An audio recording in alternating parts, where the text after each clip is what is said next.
You get a road win, you're happy. And I told them last night, same thing at George Washington, I just want to win by 1, and we did again.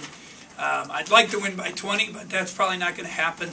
I thought they played very well. I don't think anyone would have predicted both teams shoot 51% with both had offensive woes all year. But they shot the ball well.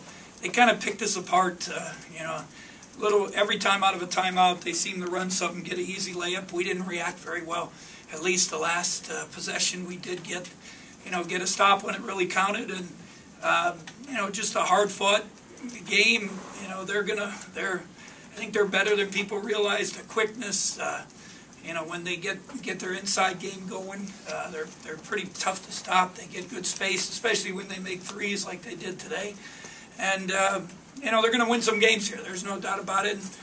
We get one up, get a road win, and now we got to go to TCU and see what happens.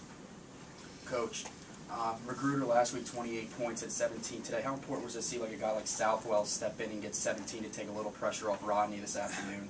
I thought second half, Rod got some pretty good looks, but it looked like he got tired.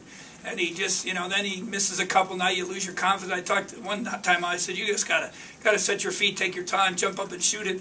They went 1-3-1 with a minute something left, and we flashed him high post. He had a wide open look, and it just didn't go. But now you got to have other people make plays, and that's what I talked about in the huddle. How do you win games? People, you get stops and people make plays, and Shane made plays. Angel has 2 big. He hits the 3 against the zone, and then he gets the little runner.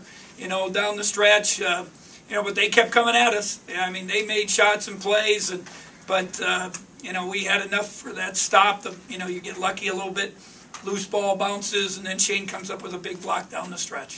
Where do you think he's improved the most since you started coaching Shane? Well, if Shane is talented, I think anyone that's watched him, there's no doubt about that. He has very good skills. He's got length.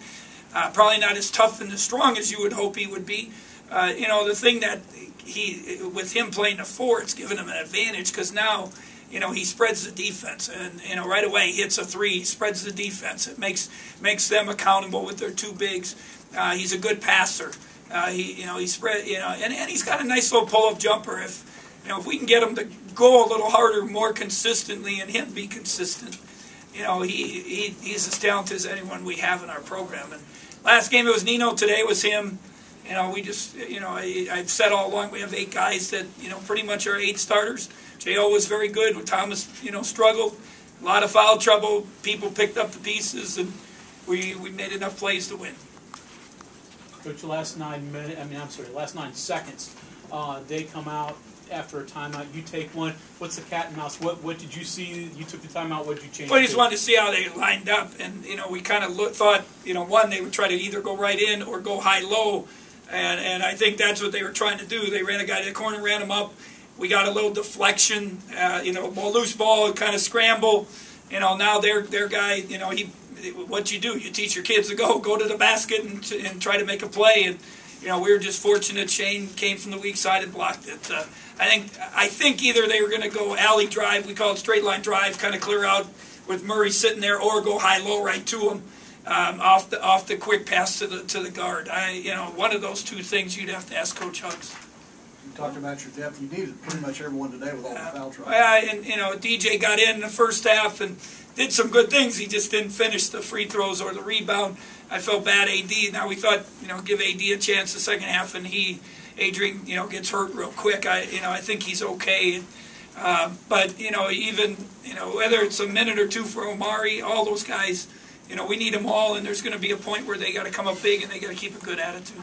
What was the hardest thing about dealing with all that foul trouble? You got 5 guys with 2 fouls most of the way. Well, I think a little bit. And we talked about it, I think, the other day. They get a lot of their percentage of their points from free throws, and they're good at it. They get angles. They got great quickness. They have a lot of guys that can get in the paint. So now when they're driving to the hoop, now you got fouls. It's tough to do. And now do you wall up? Do you reach? You get another foul. So you got to do a good job of containing them and giving good weak side help. I think that's the biggest thing. And then just rotate people. Will had 2 in the first half. Normally I take them out, but we just couldn't do that. We got him out for a couple possessions defensively with Omari, but you just had too many people. I thought maybe it would help us a little bit with conditioning in the second half for being fresh, Angel and Rod being out. But you know, maybe it made a difference. I don't know. Are you impressed with the poise the team has showed in the close games? Yeah, and we kept talking about that in the huddle. You know, can't let the crowd get to you. You can't. You know, if you like the calls or no, you know, no call, no, you know, the different officiating calls, I got to deal with that. You got to keep focusing on, you know, doing what you do, and that, you know, getting stops, taking care of the ball, getting, you know, and making plays. Anything else for Coach? Okay, we'll do.